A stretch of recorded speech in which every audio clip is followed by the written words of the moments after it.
Hi, everyone. Welcome back to the Laurel and Fig podcast, episode 4. Woo! We are really cruising along. I know, chugging. And bear with us. Well, I know it's been a couple weeks since we've put out a new episode, but COVID and having to quarantine sometimes, it's a whole thing. Making sure we're all on the same page, everybody's safe, all those good things. So we might be a little inconsistent from every once in a while. Right. But it's not our fault. It's COVID. We're trying. We're trying our best. So today we are going to talk about boundaries. Yes. So important. And I think that it's such a broad topic. Sometimes people don't even know where to start. And even for us, when we were kind of brainstorming, we were like, okay, where do we start? Boundaries is an ocean. And so much to talk about. And we were just trying to get us a little comfortable with the water. So we kind of narrowed it down to 5 different boundaries that we were going to kind of touch on. Of course, there are many other categories that boundaries could fall into. You may not need boundaries in these categories, but we felt like this was a good starting point, and there were a lot of places where we could relate. Yes.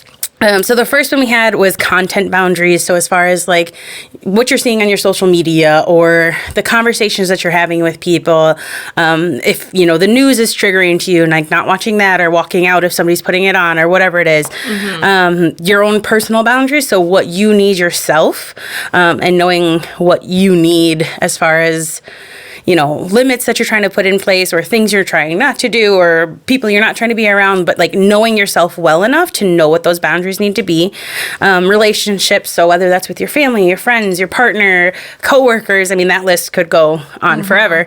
Then our 4th one is physical boundaries. And then our 5th one is time boundaries, which I know, especially for moms, and a lot of parents and caregivers in general, that can be a very hard, because of COVID, everyone's working from home. So that's definitely going to be a good one. Right. Those lines start to blur a little bit between when you're working and when you're trying to parent or caregive. Yes, for sure. So by the way, how are you doing with COVID and everything? Depends on the day. Today was not too bad.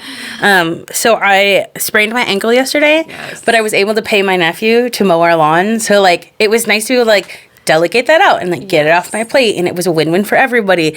And I've checked it off my list now. That so it's a physical boundary. Right. Yeah. I can't do this. I'm going to I can't. Which is not usually. I'm I'll just gimp around and mow, and I was no, dude. You have way too much lawn for that. Just sit down, pay the 10-year or the 11-year-old $20 and move on with our day.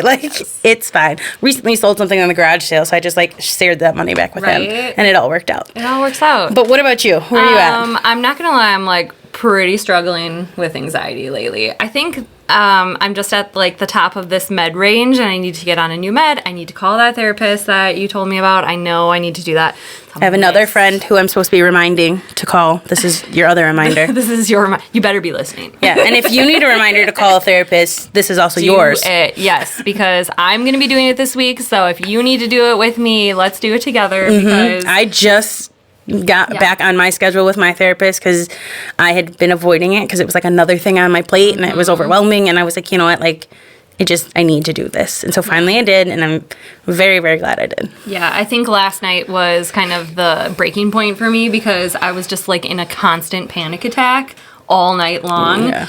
And when my anxiety is really bad and not being managed by meds, since I've had postpartum anxiety, I get these tension stomach aches that literally just feel like I'm crunching my stomach all day long. And so it just is one, it's annoying, and 2, it's reminds me I'm stressed all day. And then just continues to make you more stressed because you can feel it. Relax. And then I start getting this tightness in my chest, and it's a whole thing. So yeah, I'm struggling a little bit. So it started last night, kind of.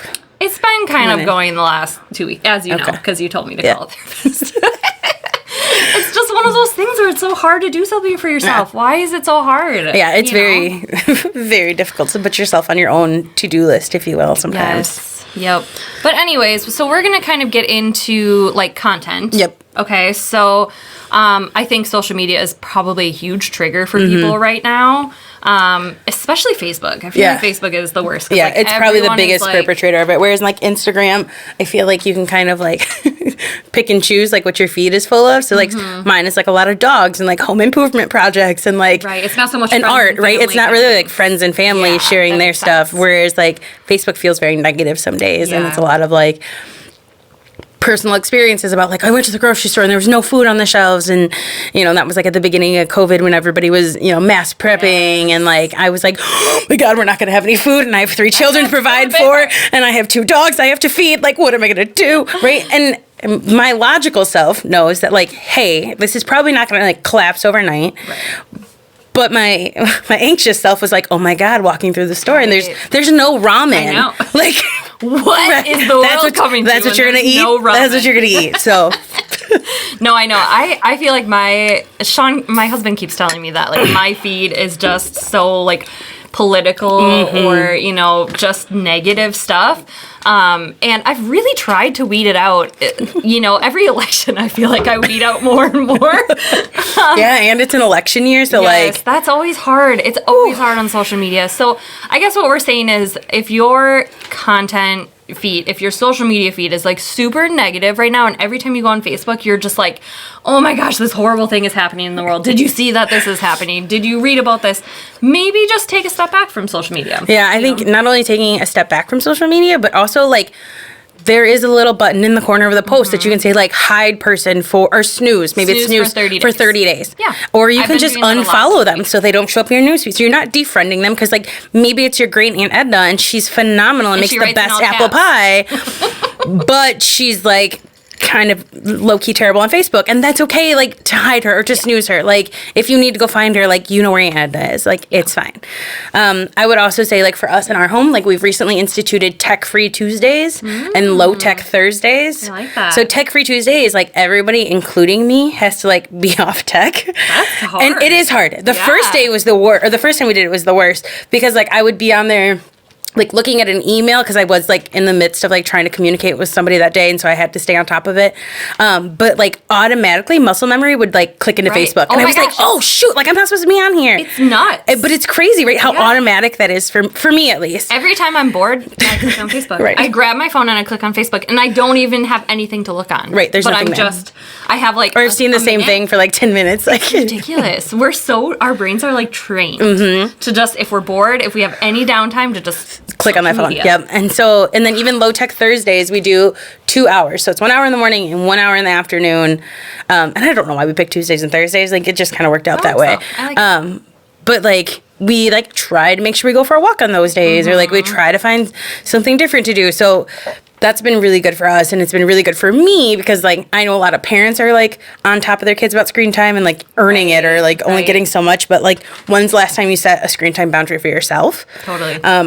And like I get it, like it's hard. Yeah. And some days, like some Tuesdays, we only make it to like 4 or 5 o'clock, and I'm like, you know what? I would really love to just like hang out with the kids and watch a movie, and like that's okay. Yeah. Like the effort was made. We tried. We did the thing. We did now the we're things. gonna do this thing. Yeah. It's okay to change your boundaries, is what we're talking about. Yeah, for me, I find like if my newsfeed is really negative lately, I just shut it down and like put my phone in the other room. And I can do that right now because I'm not on call. Right. So I'm typically a birth photographer who's on call all the time, and so I have to have my phone with me all the time, which is even harder for me to set that boundary, to put it down, because I'm just so used to having it all the time. Right. But right now, I like purposely let it die. That's my favorite. I love when my phone dies. I can only do that when I'm not on call, though. People hate it. Like my sister and them. Yeah, like, you're the worst. They hate it. I'm terrible. I just let it die. I'm like, nah. I don't really want to talk to people anyway. You need to get a hold of Alesha real fast. It's not gonna happen. Call my husband. Yes, call Tito. But yeah, I mean, I can just leave it in the other room right now, which is really helpful. And it's nice outside, so we're like getting outside. We're doing things. We actually just started Wednesday's our family day. That's awesome. So all day Wednesday is going to be a family day, and then Wednesday night we're going on date night. Okay. So it's our first date night tomorrow. I think it is important to say though, because like you and your husband don't have like traditional 9 to 5 work schedules. Right. So like scheduling on a Wednesday night or a Wednesday as family day would be like your equivalent to like a Sunday or Saturday family day.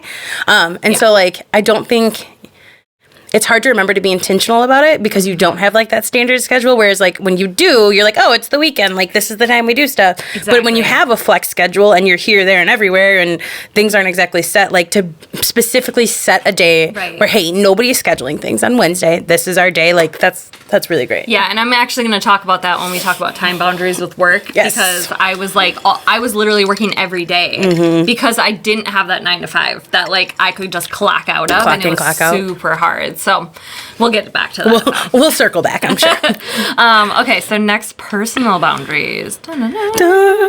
So, I know for me, like I struggle with mental health, both depression and anxiety. There are certain things that will, and I haven't identified all these yet. Like I'm still working on it. Like, right, this is like a constantly evolving journey. Yeah. But like, this is something I've recently discovered with my therapist is that like my depression is episodic. And so like I will go 2, 3, 4 months, 6 months feeling great, not a care in the world. Life is good. Like maybe some anxiety in there, but not like crippling depression. Right. And then something will kick me off. Most recently, it was right at the beginning of COVID. So it was like terrible timing. But I had been doing some like digging into like childhood trauma and like things that had happened in the past. And so like that sent me down like this road, right? And so my therapist actually named it. She was like, I think you're entering like an episodic depression. But like being able to like give it a name and give it a face and being like, so helpful. Oh my gosh, so helpful. It really is. And being able to go home and be like, hey, honey, like this is where I'm at. Like I can't get out of bed. Like, I can't. Like, I can't even feed myself, much less, like, think about trying to do anything else. And being like, I think I need, like, a 20-80 split of responsibility. Like, perfect world relationships are 50-50, but, like, realistic world, like some days it's 20-80 and I'm the 20 and he's the 80. And some days, it's 100 and 0. Like, it just depends on life and what's going on. But being able to, like, clearly say, like, this is where I'm at, this is what I need, or like if things are really intense, and I know you and I have talked about this before, like I can make 0 decisions today. I need you to just take control. That is anxiety to a T. Like especially one of my biggest triggers when I'm like having, like when I'm super, super anxious and I've got panic attacks going on and tightness in my chest, and my husband asked me just a simple question. What do you want on your pizza? I don't care. I was like, I don't care. Literally, this is what I talked to Alesha about this because he was like, what do you want on your pizza? And I was like, I literally don't care. Or actually I said sausage. I want just sausage. And that's what Charlie wants. We'll just get just sausage. Great. And he's like, okay, well, what about like a massive, meat lover's pizza? And I was like, no, that's not what I said. I said sausage. And he's like, okay, well, what about this? What about this? What about this? And there was like 7 questions. And I'm like, dude, I can't. I can't. Just right. But you know, but I know that's trigger my trigger, for you. And he knows that's a trigger for me. So I will stop him, and it's a boundary we have set where I will say, I cannot make a decision right now, and I just need you to do this for me, okay? And he's like, okay. And it's not a big deal because we know that this is a thing. Right. And that's my biggest trigger is probably we were recently cleaning out our youngest room. We were like reorganizing some stuff. And he was like, well, what do you want me to do with these random baby clothes and this and that and the next thing? I was like, I don't care. Put them anywhere. Put them in the garbage. Put them in the car. We'll take them to Goodwill. Like, I don't care. I can make 0 more decisions today. Right. I've already done too many. He's like, okay, so you're not going to be mad when I put this in a weird place? And I was like, nope, just do it. Do you ever feel like guilt if you throw away something that like someone just bought for like Christmas or a birthday present or something? But or even if it's something that could be used by somebody else. Right. I have a ton of like breastfeeding pump parts and bottles that like we haven't used in You should actually donate that 16 to the months. pregnancy hotline. Will they use it? Okay, pregnancy hotline. They'll take your stuff. I'll hook you up. We'll cover it back. But like, I have these things, and I'm like, I know this could be of use to somebody. Like, I know somebody could use these extra parts. Like some of them, like I never used, but I'm just like, I don't even know what to do with it, and like trying to get it to someplace. You feel so guilty because you're like, someone else could use this, and there are people that need things, and I'm just throwing them away like a American. 1%er. We're horrible. I feel intense guilt. And Sean actually told me, my husband is Sean, he told me recently, he's like, you can throw things away. Like, we need to get rid of a lot of toys. Just throw it away. And it's we so don't hard. need to, like, try to have a garage sale. We don't need to try to sell it on the marketplace. Just get rid of it. It's okay. And it was so freeing. I was like, bye. Like McDonald's toys? Oh, my gosh, yes. Why do we keep those? I hate them. I used to have a basket. They might play with it one I have a time. basket in my car, and I keep the McDonald's cart toys in there. So then if they like take them to play with at the park and they lose it, I'm like, well, it was the McDonald's I've toy. legit been throwing them right in the garbage. I don't blame you. Like, you don't see that? Bye. But I've been allowing. I set a boundary with myself that I'm not going to feel guilty about throwing stuff away and thinning out our life because we have too much crap. Oh yeah, I hear that. We've been together for 15 years. We've moved a million times. I mean, we've been here for like 5 years. But the amount of stuff you like accumulate over time is just unreal. And my parents, or especially my mom, loves to buy stuff for my kids. Same. I mean, and that's just her. That's her love language, is buying things, which is totally fine. But like, we're just accumulating too much, and we're trying to be more simple about things. Right. So throwing stuff away is just makes it like. Hurts me. I don't know. It's so I used to have this intense guilt that I had to sell it to get money back. Right. But now I'm just like, okay, I'm just gonna get rid of this. I'm gonna donate it, and some other people are gonna get it, and it's gonna be great. And I'm gonna let myself let go of that guilt. Move on. Oh my gosh. I think another personal boundary that a lot of mothers and caregivers can relate to is like self-care. So like I know personally I'm really terrible at this, especially during COVID. I've been awful because like we're literally know what my self-care is. I don't know what I need.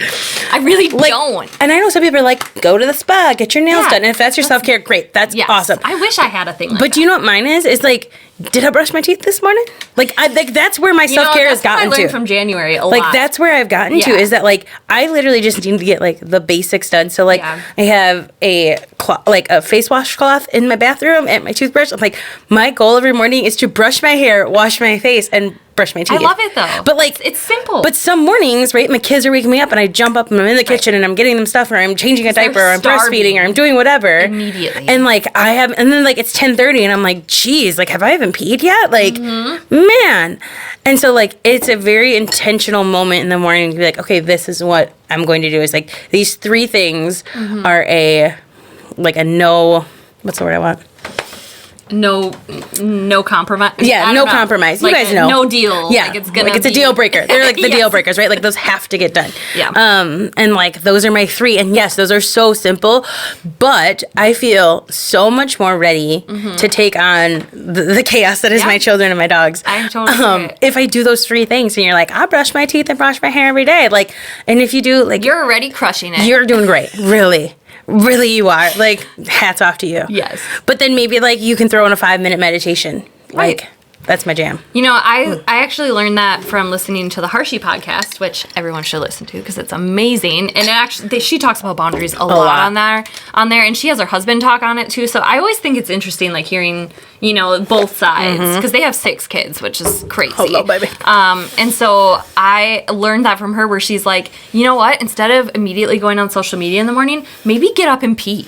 Right, maybe. Like, maybe just pee first before you do anything else in the day. Just pee. It seems like such a simple thing. Or the one she says about breakfast, like, make yourself some damn toast. Yeah. Just make some toast. Eat like, breakfast, you're already standing there making your kids some cereal. Yeah. I mean, that's what I do. We don't do, like, 5 per breakfast at our house. We stopped doing cereal because my kids were addicted to cereal. So now they eat eggs and oatmeal. But even though if you're standing there scrambling eggs, you can throw some toast in for yourself. Yeah. Or like I've made my kids scrambled eggs and not put eggs in the batch for myself. Like and then you just eat the You're scraps. literally scrambling the eggs. Like you just have to add 2 more into the bowl. Like it. Yeah. But. A boundary I set in the morning with my kids is I'm going to drink coffee, and until my coffee is done, like I'm not going to make breakfast. Kind of thing. So like Sam will keep coming over and be like, "That's a good one. Is your coffee done?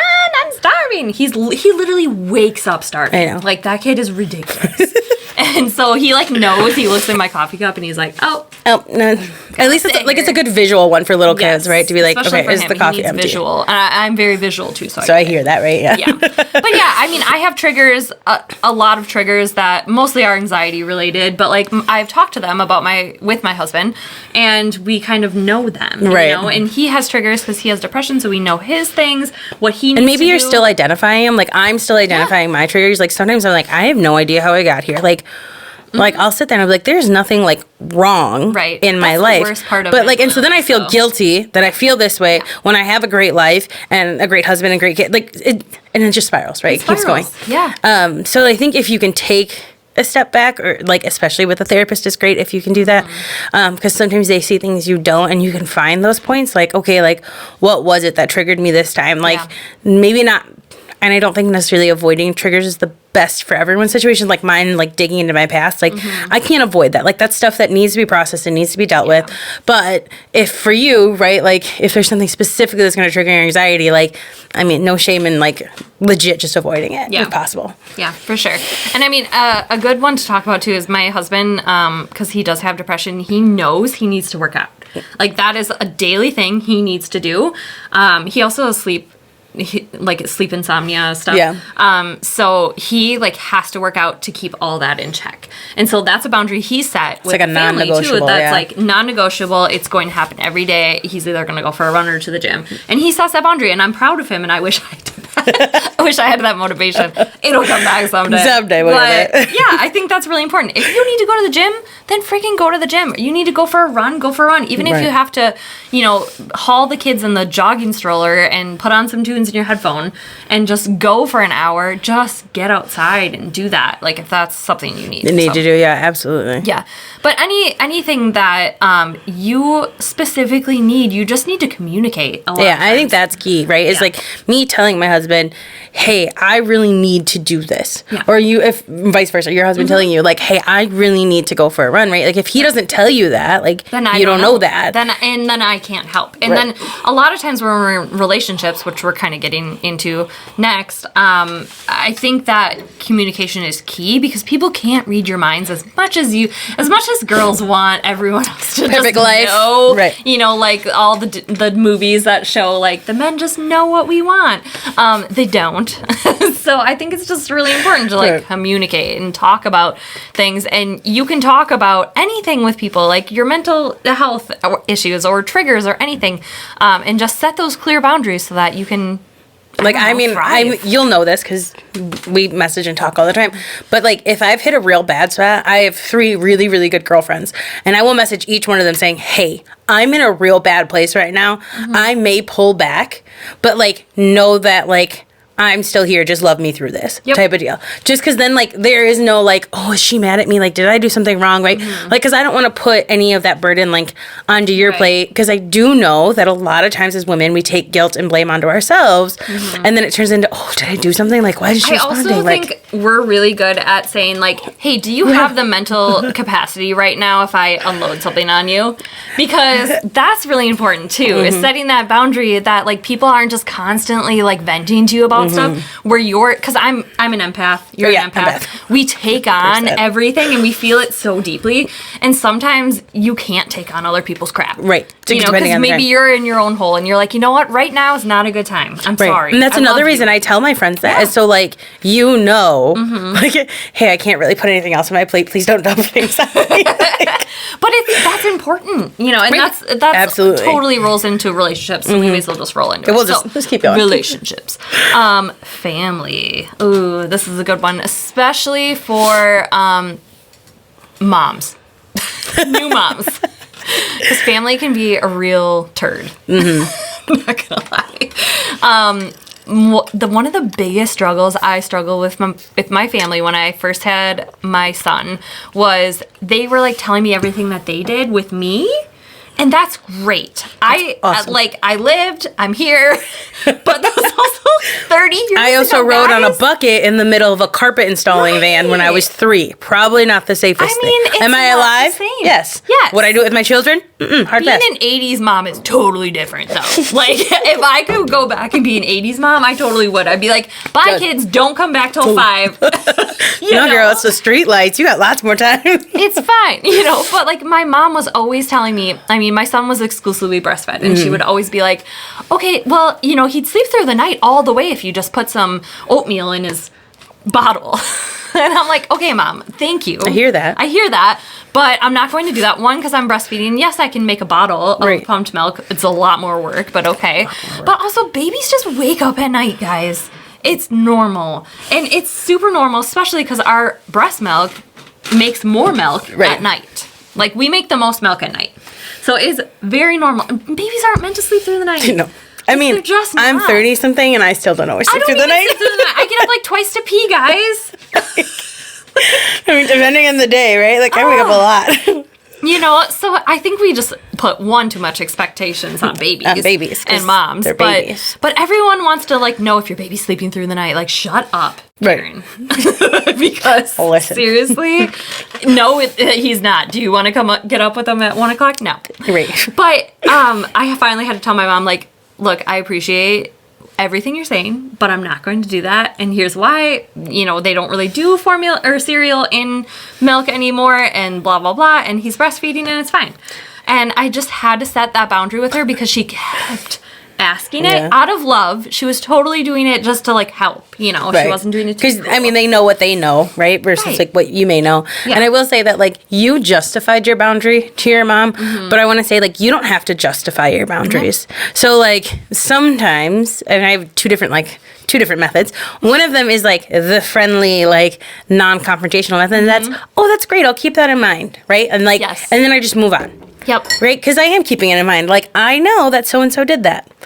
But am I going to do it? Probably not. And then the other one is a lot more straightforward. Like, yeah, we're not going to do that. That's not going to work for us. And like just leaving it right there. Like, I'm not going to explain it away because I know a lot of times, and maybe this is just for me, I feel like I need to explain myself. Like when I say, no, I can't do that, I'm like, no, I can't because of X, Y, Z. But like, we should just be able to say, no, I can't. Right. Or no, I don't want to. We always feel like we need to explain ourselves so that we don't sound mean, you know?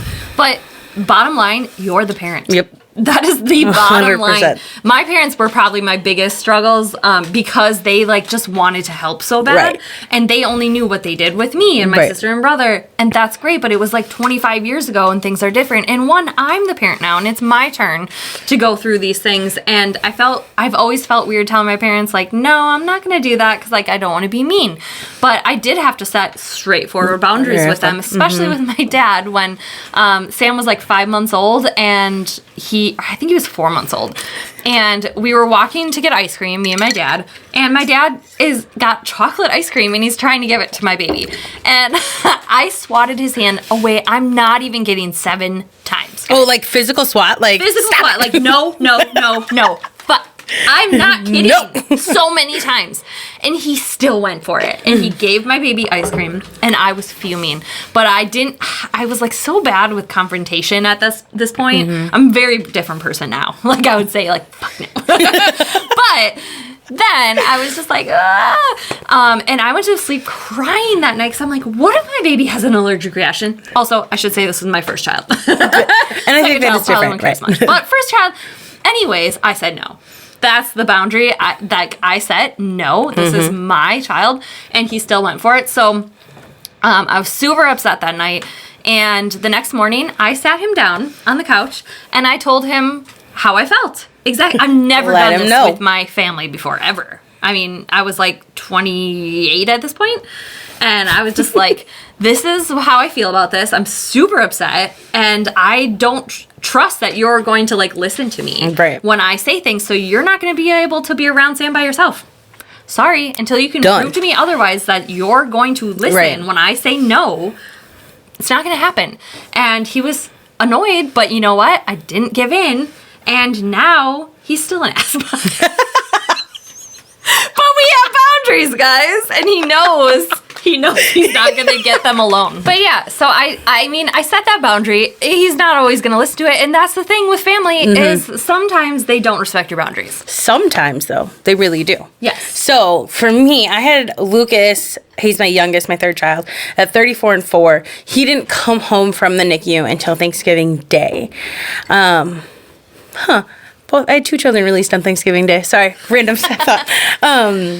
And so we came home. We were supposed to do Thanksgiving that night with, like, my immediate family. So, like, my mom, my dad, my sister, her husband, their kids, and my husband and my kids, and then myself. And so I sent everybody a message ahead of time that was like, oh, listen. And we were also supposed to do Thanksgiving on Saturday with, like, the extended family. And I was like, listen, like, it's cold and flu season. I have a NICU baby. He was a baby who had breathing issues. Like, we will come, but I need you all to not touch him. Like, don't ask to touch him. Don't touch him while he's wrapped in a baby carrier, because I find that baby carriers are like an instant physical boundary, right? Like when they're wrapped to you, people are 100%. Less likely to reach out and touch them unless you're the crazy old lady at the grocery store. There's always one. But I said, and they just owned it. I said, guys, like, I have a lot of anxiety about this. Like, he is my teeniest baby. He had health complications. Like, I'm really nervous to even bring him home, much less, like, be in a crowded setting where people want to touch him. And I was like, I'm really excited for you guys to meet him and see him, but I'm gonna need to ask for like a bubble of space. And they were great about it. Like no one asked to hold him. Like they would come and like look at him sleeping in the carrier, but like that was it. Like, and there was no pressure, but because I vocalized it and I was very clear and concise ahead of time about what that boundary looked like, why it was important to me and how I was feeling, they were all able to jump on board.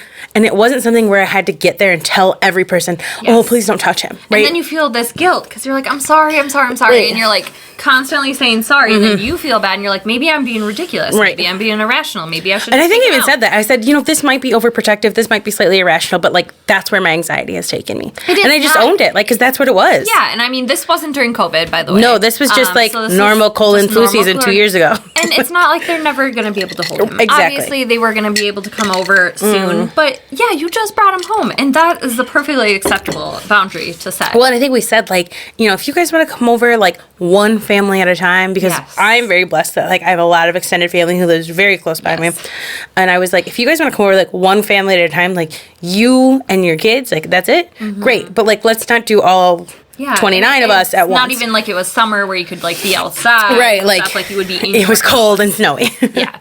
So I think that's great though. Like setting that boundary and being like, you know what, I'm just having anxiety about this and I'm not gonna like discuss it. But I think also it's like set the example among our family. Like, cause I was actually trying to look through my phone earlier to find the message to read it to you all, but I couldn't find it. But I did come across 2 other messages, one from my sister-in-law and one from my sister, that were similar things. One of them was like, hey, I'm in a real place with my anxiety. I just don't think I can make any food for Thanksgiving, but I would be happy to bring soda and plates. Right. And so like just saying it, like, here, I can't make food. I'm not making turkey and stuff, but I'll bring other stuff. Right. And the other one was for my sister, and it was recently, it's my nephew's birthday, and she said, hey, I've got kind of a lot of anxiety about people being at the house, so like let's just be mindful of that. Please don't go in the house unless you need to, and wash your hands, bring sanitizer, like let's not share drinks, like, and just laid it out like, hey, I'm comfortable doing this if we have boundaries, and everybody's on the same page. I know. I feel like if you just vocalize boundaries, I mean, yes, like I said, not everyone is going to listen. Some to people your are still going to be an asshole. Some people are still going to do things because they're like, my freedom, whatever. Right. I don't want to wear. We don't want to even get into that. But okay, some people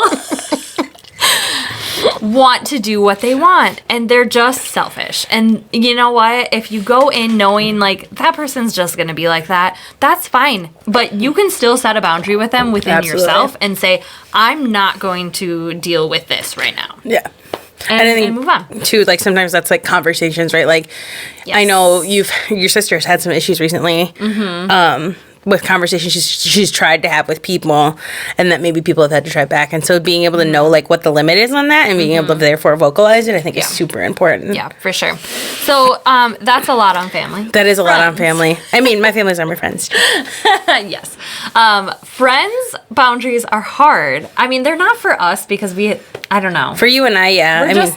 But we're like, we communicate a lot too. When we were older, I think that helps a lot. I had a friend that I had met, and I felt obligated to like meet with her all the time. She always wanted me to come over, and it was super not my thing. Like, we weren't really compatible. We didn't have a lot in common, but I felt bad because she didn't have any friends. And so, like, I felt like I had to be her friend. And at some point, I dreaded going over to her house. And I was like, okay, Nicole, this is not, like, a healthy thing. Right. Like, you should want to see your friends, and you should want to do that stuff. But I had to set a boundary within myself to be like, you know what? You don't need to be friends with everyone. Right. And it's okay to you not don't need to be best save friends with everyone. You don't need to love everyone. You don't need to save everyone. Oh, girl. That one's a feel it in my soul. Seriously. And so if you are in that kind of situation, it's okay, to don't feel bad about it, and that doesn't make you a horrible person. It just means that you're just not the right fit for that person. Right. And your time is valuable, and so you want to be around people that you want to be around with, and also they deserve someone that wants to be right. around. Like, I want my friends to like genuinely want to spend time with me. Right. And I would hate if somebody was like just being my friend out of guilt. Yes. But that is such a hard conversation to have. It is very hard, and I kind of had to like break up with her, and it was so hard for me because I'm not that kind of person. But it wasn't healthy for me, and so I had to set that boundary, and I did, and everything happened okay. You know, Right. everything was fine. But I had to be honest with this person, and I wasn't ever really honest like that before, you know, because right. I was younger and stuff, and so it was like a whole thing.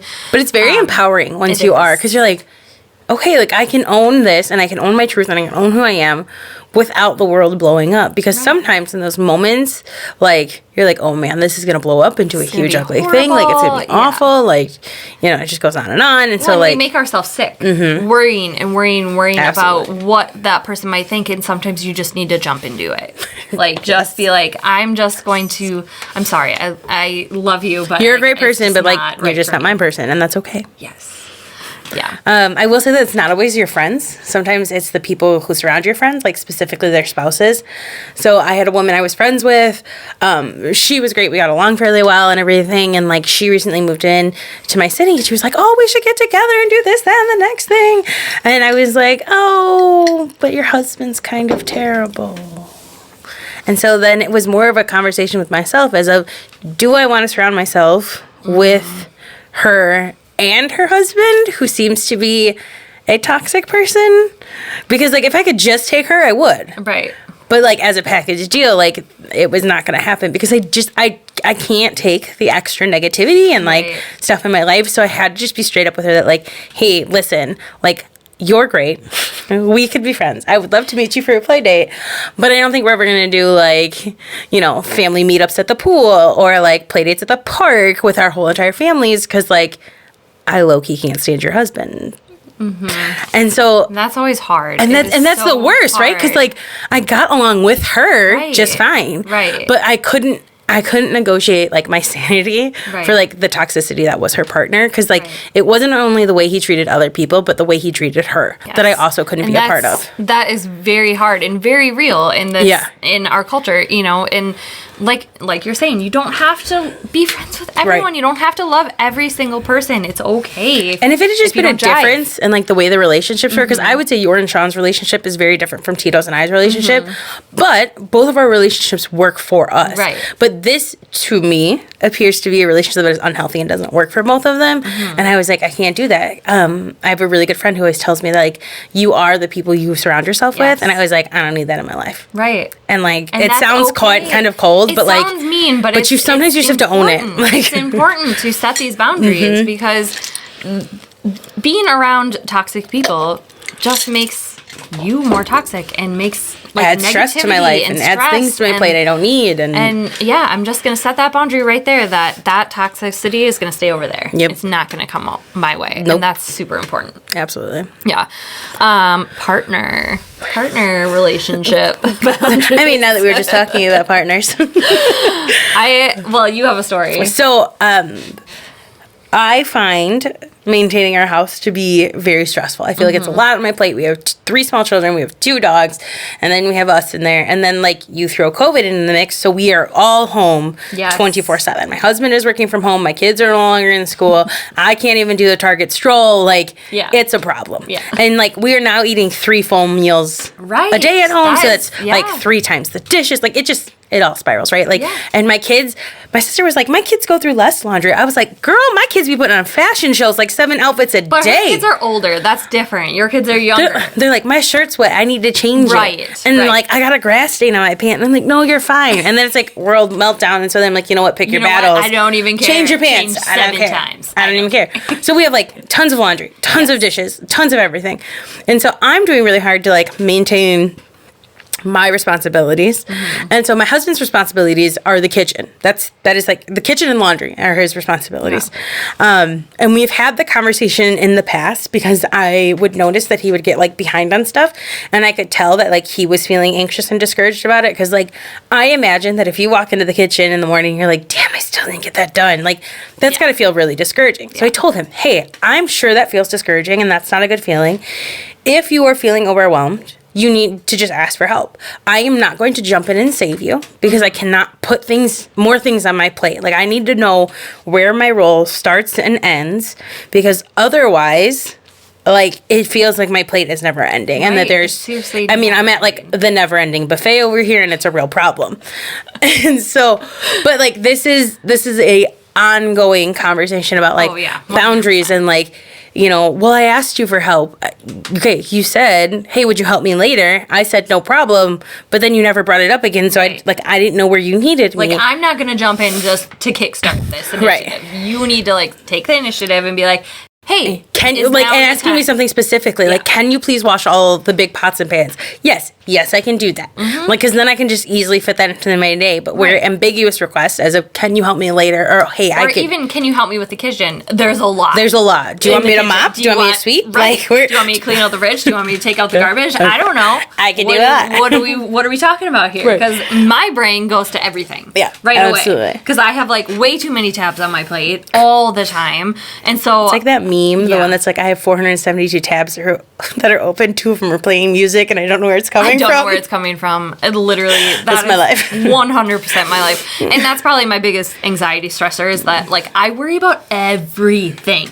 Like, I guarantee my husband doesn't be like, oh man, we never got those dentist appointments. It's the mental load that comes with being a parent sometimes. And like, it depends on which role you play in your family. Like, for some people, they may be a stay-at-home dad, and like that falls onto their plate. And for some people, they're the stay-at-home mom, it falls on their plate. Sometimes you're the working parent and you're trying to balance everything. Mm-hmm. But like, my husband was filling out a questionnaire regarding dentist stuff because my daughter was getting a consult for something, and he was like, I don't even know the dentist's name or their phone number. Where does she go?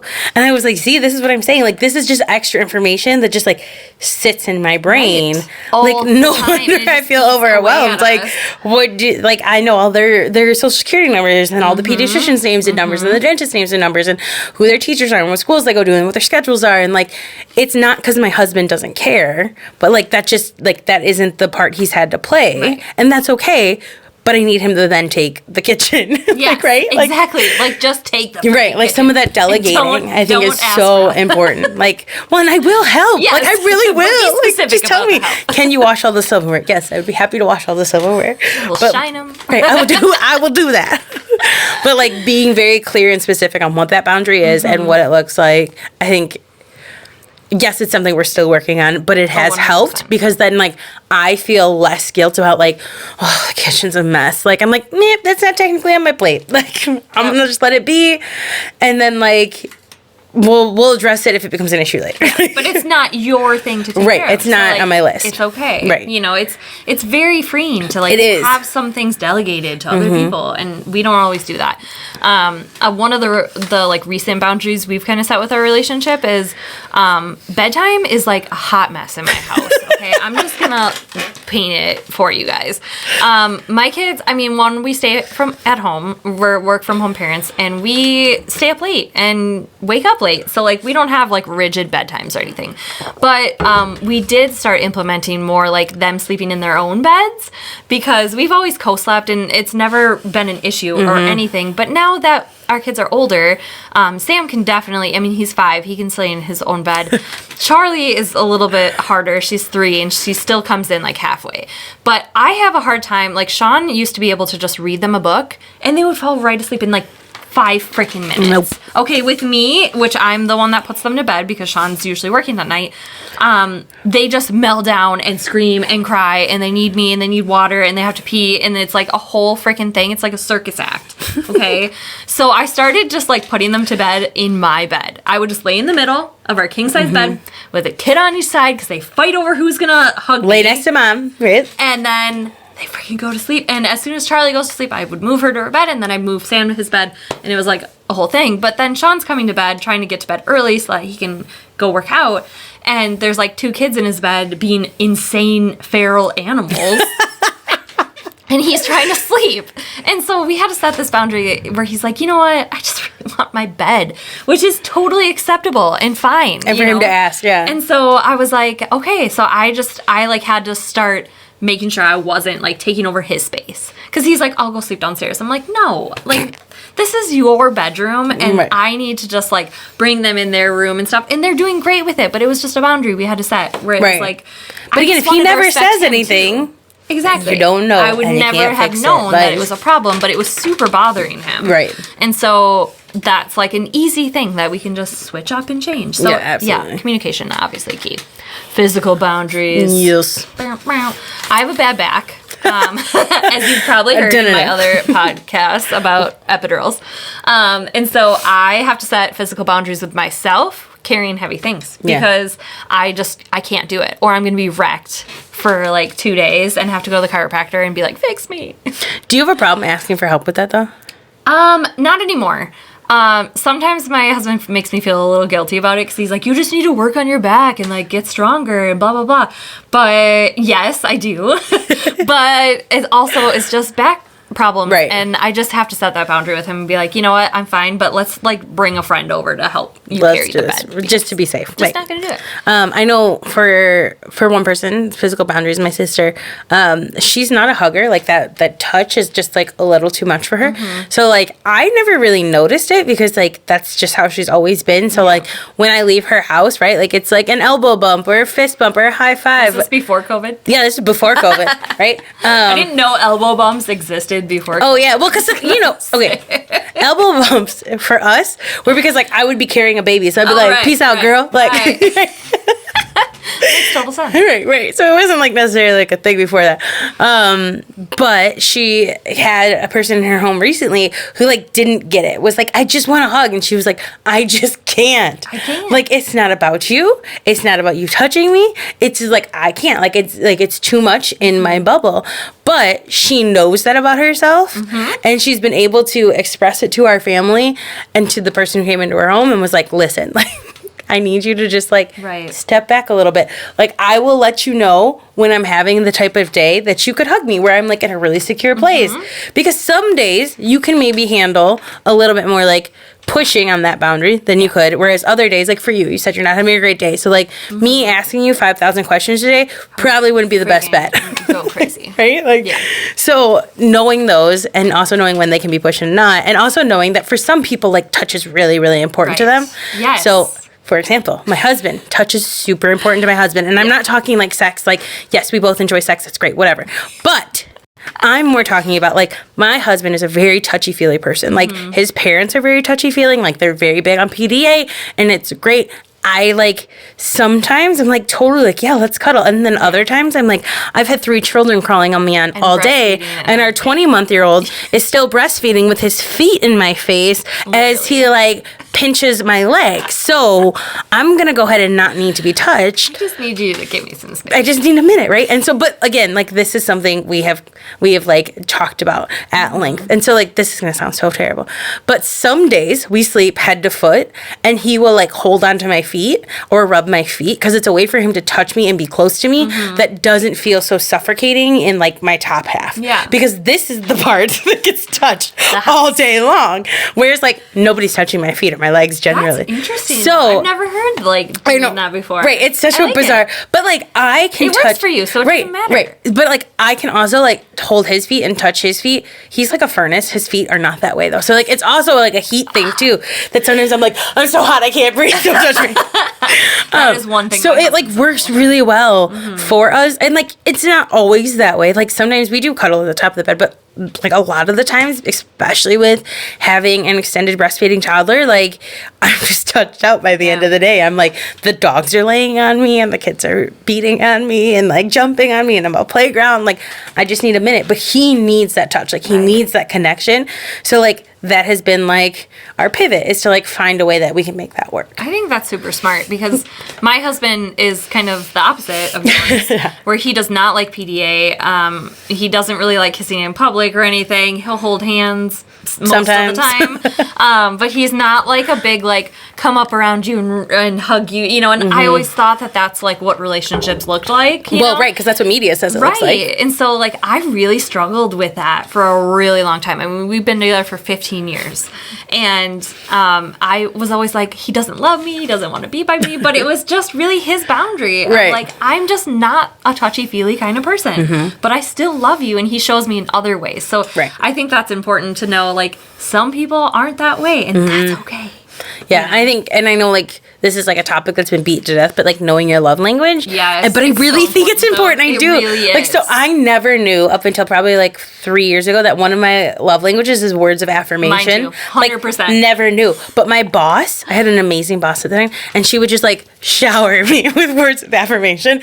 And I was like, oh my God, like, this is it. Like, I never knew, but this is it. Yeah. And so, like, but just, like, a game changer to know that, like, hey, if I've done something, like, I would really love some, like, words of appreciation. Yes. Like, that would be great. And my husband, we found out his is quality time. And so lately, we've been, like, putting the kids to bed and watching Stranger Things at night. And not sponsored. Not sponsored. But we've just been, like, having that time to ourselves to watch shows. Yeah. Which usually I'm like, I'm just going to go to bed or whatever. And he has insomnia, so he's up a lot. And so he even told me today, he's like, I really like doing that. Like, it's so nice. simple. We're not even touching each other or cuddling. We have a king size bed and we're just like next to each other watching a show together. And it's just, that's his love language, is just hanging together. It doesn't even have to be anything crazy. It can be watching a movie. Right. Stranger Things. All he needs. On Netflix, right? Like, nothing complicated. Like, I don't have to put pants on for this. Yeah. No pants required. Right. Oh, goodness. Should we talk about time boundaries? Yes. Okay. Time boundaries I'm very much still struggling with. I'm going to be very I think a lot of us you. struggle with it. Oh, yeah, for sure. I work from home. And I mean, kind of. I'm a birth photographer. You work from everywhere. Yes. So I'm doing sessions a lot. And I kind of have always worked on other people's schedules. I mean, I've been doing this for 8 years now, and I've always been like, we need money. And so, like, anytime someone's like, can you do a session here at this time? Yes, I would love to. I will take it. And I've never been able to, like, not do that, you know? This year, I'm kind of transforming into, like, here are the days that I'm taking sessions. Yes. If I'm free, you can grab it. Yes. And it's obviously taken a long time to get there and a lot of hard work. But I'm trying to set those boundaries, and my husband has been the biggest person to help me with this because I don't always notice it. So sometimes you need someone else to call you out on your shit. Absolutely. And he's like, you're working like 70 hours a week. Like, literally, you're working from home so that you can be with the kids and be with me. And you're fucking working all the time. And we never see you. And you're always traveling to sessions, and the sessions are at night, and it's just a mess. And it's like, they have no schedule because I'm all over the place. Right. And I was like, whoa, you're right. Reality check. I hate when he's right. But I had to kind of like set a boundary with myself and my time. And so we just recently implemented a schedule where it's like Monday and Tuesday and Thursday and Friday. I'm going to work from this time to this time.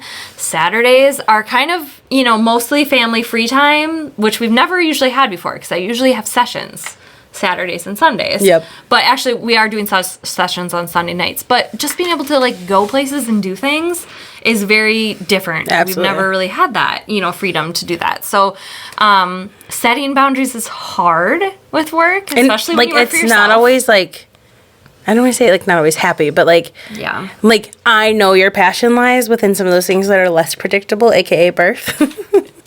Versus the things that are predictable, like being able about what I'm gonna like basically like scheduling sessions, right, is easier. Yeah. But like sometimes you have to like prioritize, right? Like my family is really important, and like even though that doesn't maybe fire my soul up as much to like operate this way, like you're still getting to feed your soul in some ways. Yes. But also being able to put your family in a different like prioritize your family. You know, we're working towards working harder or smarter, not harder.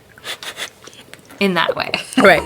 Absolutely. You know, that's our goal for like 2021 is to do things a little bit differently, possibly take on more weddings. I'm still going to do births, but things that are a little bit more predictable. More and stability. Well, predictability, stability, all those things are good for being able to prioritize your family. And being able to do that is somewhat of a luxury sometimes. Absolutely. For a lot of years, I couldn't set boundaries like that because I literally just had to work whenever I could to make money for my family.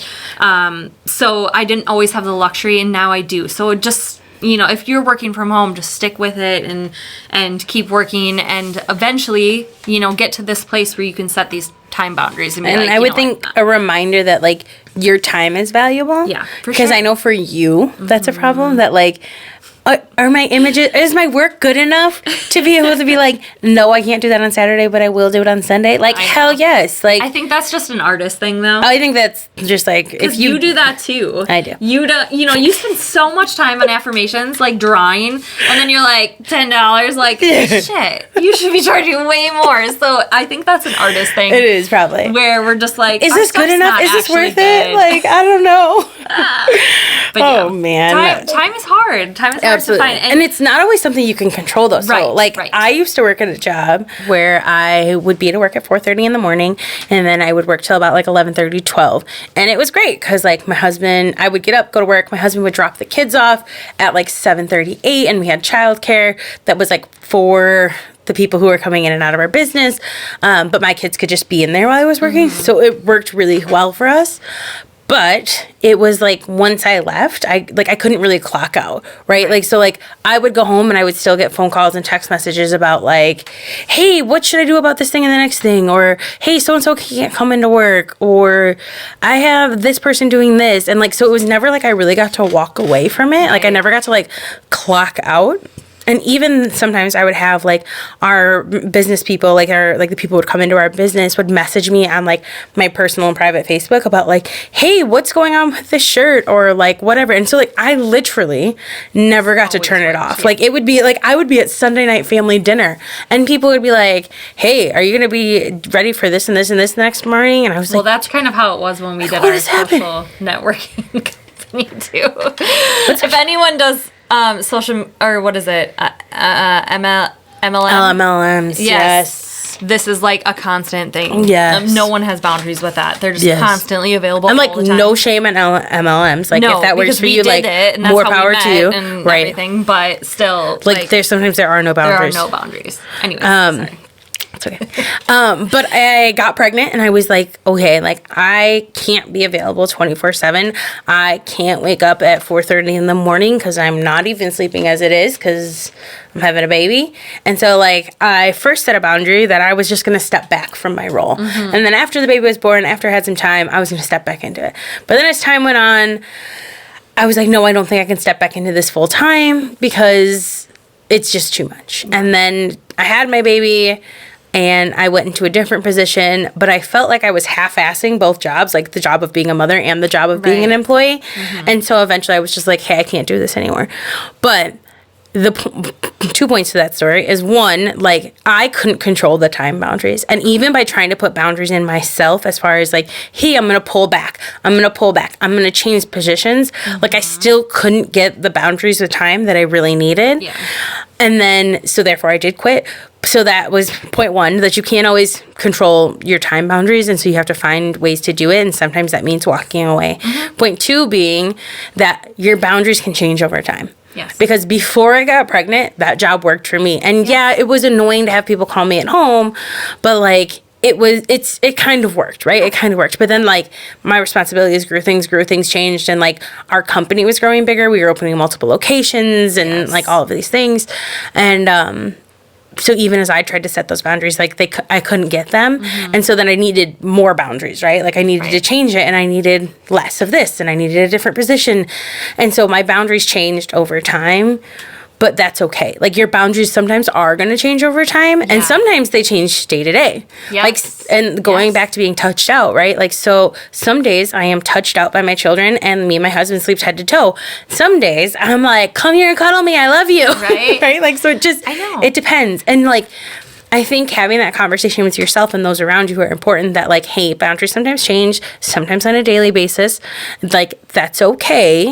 But I think the biggest part of that is, like, communicating what your boundaries are. 100%. And what like when they're important to you. Yeah, and especially like with me and my anxiety and decision making, which is a big trigger for me. When I'm super stressed, yes, I can't. Like, please just make the decision. I don't care if you keep that shirt or you get rid of it. I don't care. Sean, just get rid of it. Just do whatever. That was our latest thing. But some days I can make decisions fine. Right. You know, I could run the world every day. I can like make all the decisions. I can make dinner. I'm like on top of it. Okay. Some days. And other days I can't even decide where we're going to order in from, because not only am I not making dinner, but I can't decide which place we're getting food from either. Right. I've told my husband, and this is especially true when I'm pregnant, is like I just can't handle the food thing. Like food becomes a huge stressor for me when I'm pregnant because I don't like to eat. When you're pregnant, food should appear. And that's what I told him. I said, just put food in front of my face. I said, whatever you put in front of my face, I'll eat it. Like it doesn't matter. It doesn't matter. It doesn't. Just feed me.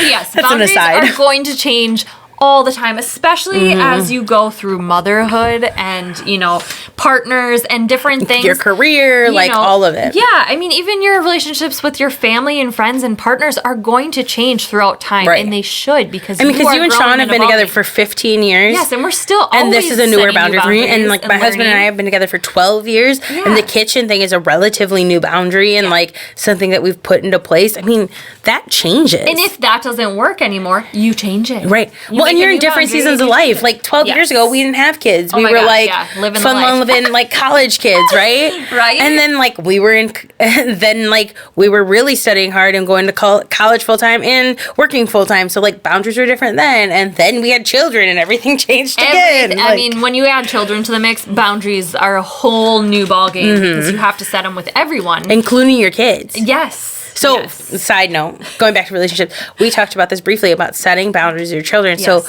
we recently instituted you can't come into our room without knocking or without asking, because our children would just like barge in. So like any intimate time or even a private conversation that we were having was out the window, right? Because they would just barge in. So this has been something we've really been working on.